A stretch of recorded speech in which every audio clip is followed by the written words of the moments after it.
قطر پاکستان میں 3 ارب، سعودی عرب 2.8 ارب ڈالر کی سرمایہ کاری کرے گا۔ وزیراعظم شہباز شریف کے دورہ سعودیہ اور قطر کے ثمرات آنا شروع ہو گئے۔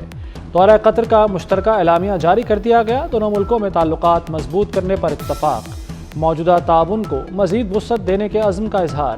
شہباز شریف نے قطر کو پاکستان میں سرمایہ کاری کی دعوت دی، اقتصادی شعبوں میں سرمایہ کاری کو اجاگر کیا۔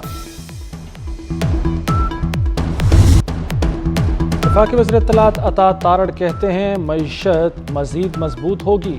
وزیراعظم کے دورے انتہائی کامیاب رہے۔ قطر توانائی، مائنز، منرلز اور آئی ٹی میں سرمایہ لگائے گا۔ سعودی عرب کے 5 MOUs پر کام شروع ہو چکا۔ مشہور سعودی فاسٹ فوڈ چین بھی آ رہی ہے۔ بلوچستان کے شہر مستونگ میں گرلز ہائی اسکول کے باہر دھماکہ، 5 طلبہ، پولیس اہلکار اور 3 راہگیروں سمیت 9 افراد جاں بحق ہو گئے، 30 زخمی۔ زخمیوں میں بیشتر اسکول کے بچے شامل۔ دھماکے کے بعد افراتفری مچ گئی۔ والدین بچوں کو تلاش کرتے رہے۔ جاں بحق بچوں کی عمریں 10 سے 13 سال کے درمیان ہیں۔ پولیس کے مطابق دھماکہ ریموٹ کنٹرول تھا۔ 10 کلو مواد موٹر سائیکل میں نصب کیا گیا۔ وزیر اعظم اور وزیر داخلہ محسن نقوی کی دھماکے کی شدید مذمت۔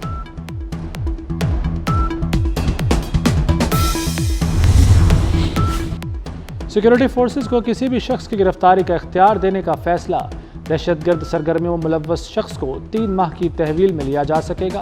الزامات کی تحقیقات کے لیے اعلیٰ سطح کی مشترکہ تحقیقاتی ٹیم بنائی جائے گی۔ انسداد دہشت گردی ایکٹ میں ترمیم کا بل قومی اسمبلی میں پیش۔ اسپیکر اسمبلی نے غور کے لیے بل قائمہ کمیٹی کو بھیج دیا۔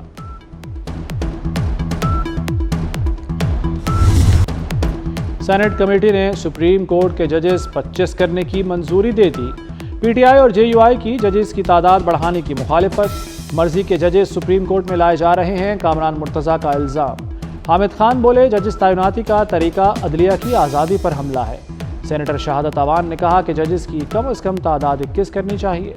چیئرمین کمیٹی فاروق نائک نے کہا کہ ہزاروں مقدمات زیر التوا ہیں، ججز کی تعداد بڑھا کر بروقت انصاف فراہم کیا جا سکتا ہے۔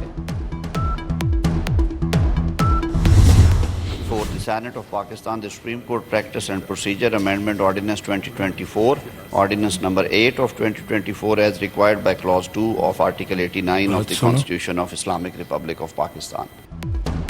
Supreme court practice and procedure ترمیمی آرڈیننس منظوری کے لیے سینٹ میں پیش۔ ترمیمی آرڈیننس وزیر قانون اعظم نذیر تارڑ نے پیش کیا۔ چیئرمین سینٹ نے آرڈیننس متعلقہ کمیٹی کے سپرد کر دیا۔ ججز کمیٹی کا تیسرا رکن نامزد کرنے کا اختیار چیف جسٹس کو دیا گیا تھا۔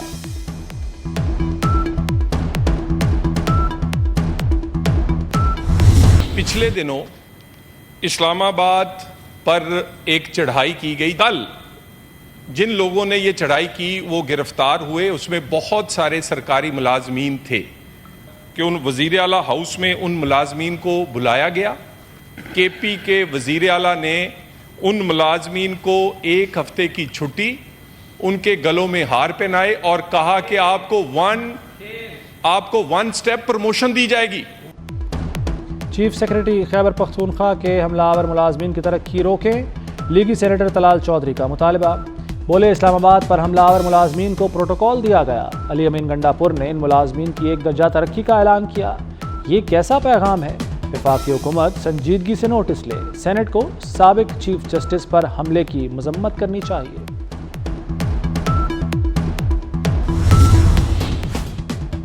بانی PTI کو سردیوں کے کپڑے اور گرم شالیں فراہم، کتابیں اور دیگر سامان بھی دے دیا گیا۔ سامان کی فراہمی 2 روز قبل بانی کی احتساب عدالت میں شکایت پر کی گئی۔ جیل حکام کے مطابق معاملہ سامنے آتے ہی اسی روز شام کو سامان فراہم کر دیا گیا تھا۔ برطانیہ میں سابق چیف جسٹس قاضی فائز عیسیٰ پر حملہ، وزیر داخلہ محسن نقوی کی ہدایات پر FIA نے تحقیقات کا آغاز کر دیا۔ نادرا نے 23 افراد کی شناخت کر کے رپورٹ بھجوا دی۔ طلبی کا پہلا نوٹس بھی جاری کر دیا۔ شناخت ہونے والے ملزمان کے نام PNIL لسٹ میں شامل۔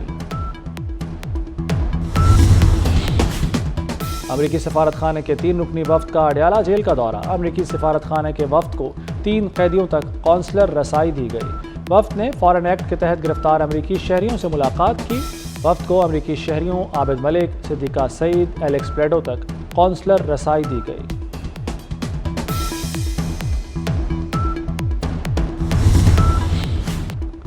وزیر اعلیٰ مریم نواز سے U S aid mission director کی ملاقات۔ امریکی consul general Kristen Hawkins, U S aid Punjab chapter کی نمائندہ عریشہ بانو بھی موجود۔ پاک امریکہ تعلقات کے فروغ پر تبادلہ خیال۔ تجارت، کلائمیٹ چینج، قابل تجدید انرجی کے شعبوں میں تعاون بڑھانے پر اتفاق۔ پنجاب میں کاشتکاروں کے لیے گرین ٹریکٹر اسکیم کا آغاز۔ وزیر اعلیٰ مریم نواز نے ڈیجیٹل بیلٹنگ کر دی۔ 25 سے 50 ایکڑ اراضی پر گندم کے کاشتکاروں کو 1000 گرین ٹریکٹر بالکل مفت دینے کا اعلان۔ 9500 کاشتکاروں کے لیے ہر ٹریکٹر پر 10 لاکھ کی سبسڈی۔ وزیر اعلیٰ نے ٹریکٹر پر سوار ہو کر خصوصیات کا جائزہ لیا۔ گوشوارے جمع کرانے کا وقت ختم، ایکشن کی تیاریاں۔ نان فائلرز کی کیٹیگری ختم، 5 پابندیوں کا شکنجہ تیار۔ جائیداد، گاڑیوں، بین الاقوامی سفر پر پابندیاں ہوں گی۔ کرنٹ اکاؤنٹ کھولنے اور میوچل فنڈز میں سرمایہ کاری پر بھی پابندی۔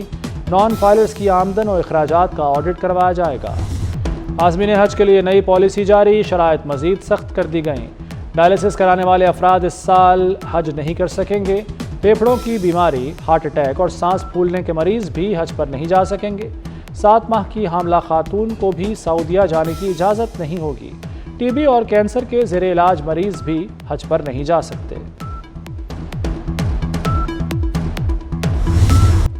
باغوں کے شہر میں آلودگی اور اسموگ کا راج، لاہور ایک بار پھر دوسرا آلودہ ترین شہر رہا۔ ایئر کوالٹی کی مجموعی شرح 197 ریکارڈ۔ لاہور ہائی کورٹ کا دھواں چھوڑنے والی گاڑیوں کو بند کرنے کا حکم۔ نجی دفاتر میں 2 دن ورک فرام ہوم کا اندیا۔ جسٹس شاہد کریم نے کہا کہ اتوار کے روز کمرشل سرگرمیاں بند کی جا سکتی ہیں۔ روڈا ایریا میں فضائی آلودگی کے خلاف کارروائیاں جاری۔ مزید 3 کارخانے، 2 پائرولائسس پلانٹ سربمہر۔ سی ای او عمران امین کی ہدایت پر آپریشن کی قیادت وقار احمد، نادیہ طاہر ڈپٹی ڈائریکٹرز نے کی۔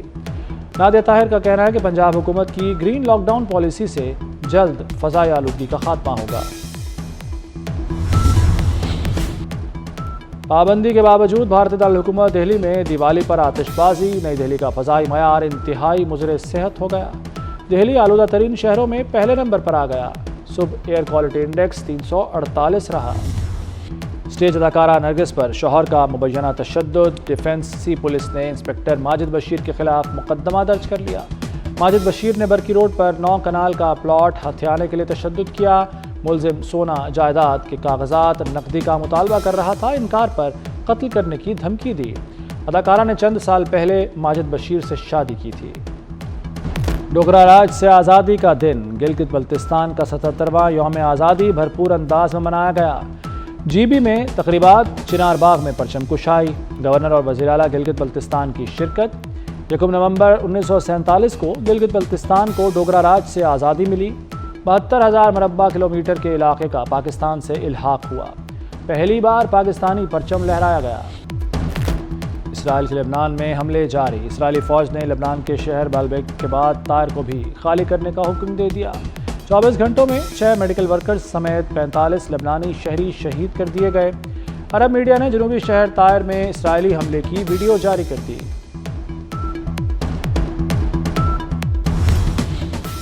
ایرانی سپریم لیڈر کا اسرائیل پر حملے کی تیاری کا حکم۔ اسرائیل نے ایران کے ایک اور حملے کی تیاریوں کا پتہ لگا لیا۔ امریکی اخبار کے مطابق ایرانی مشیر نے کہا کہ ایسا جواب دیں گے کہ اسرائیل کو پچھتانا پڑے گا۔ اسرائیلی وزیر اعظم نیتن یاہو کا کہنا ہے کہ ایران میں کسی بھی ہدف کو نشانہ بنانا ممکن ہے۔ کیملا ہیرس یا ڈونلڈ ٹرمپ، امریکہ کا اگلا صدر کون ہوگا؟ عوامی عدالت فیصلہ سنانے کو تیار۔ الیکشن میں 3 روز باقی۔ کیملا ہیرس اور ڈونلڈ ٹرمپ کی انتخابی مہم زوروں پر، ایک دوسرے پر سنگین الزامات۔ ٹرمپ نے کیملا ہیرس کو ہلری کلنٹن سے بھی زیادہ نااہل کہا۔ کیملا ہیرس نے جواب میں ٹرمپ کو ذہنی مریض قرار دے دیا۔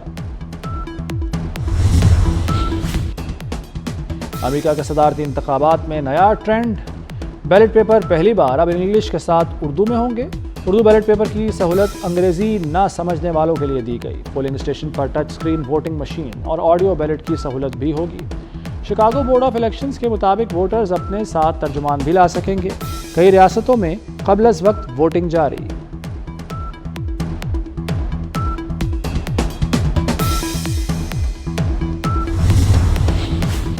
اسپین میں ملکی تاریخ کا بدترین سیلاب، مشرقی صوبے ویلنسیا اور دیگر علاقوں میں شدید بارشیں، اموات کی تعداد 205 ہو گئی۔ لاپتہ ہونے والے افراد کی تلاش کے لیے ریسکیو آپریشن جاری۔ اسپین میں 3 روزہ قومی سوگ کا اعلان کیا گیا ہے۔